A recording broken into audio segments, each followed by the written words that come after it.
আজকে একটু তোমাদের সাথে আমি ইলিশ ভাপা রেসিপিটা শেয়ার করছি। আজকে ইলিশ ভাপা করতে আমার এখানে মশলা হিসাবে ব্যবহার হচ্ছে সাদা সর্ষে, কাঁচা লঙ্কা, পোস্ত আর কালো সর্ষে।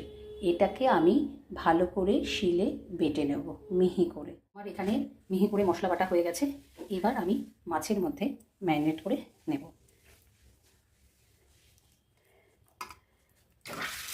এখানে আমার মাছটাকে ম্যারিনেট করা হয়ে গেছে। ভালো করে আমি এখানে ম্যারিনেট করে নিয়েছি। তারপরে কাঁচা লঙ্কা দিয়ে দিচ্ছি আর এবার অ্যাড করে নিচ্ছি কাঁচা সর্ষের তেল। ভালো করে উপরে দিয়ে দিচ্ছি। গরম বসিয়ে দিচ্ছি। এবার এরকম একটা স্ট্যান্ড আমি বসিয়ে দিচ্ছি। এবার ইলিশ ভাপা টিফিন কারিটাকে আমি এভাবে জলের মধ্যে দিয়ে দিচ্ছি। এবার ঢেকে দিলাম, এটা হতে থাক। তারপরে আমি ফিরে আসছি ঠিক 15 থেকে 20 মিনিট। আমার আজকে ইলিশ ভাপা সম্পূর্ণ রেডি।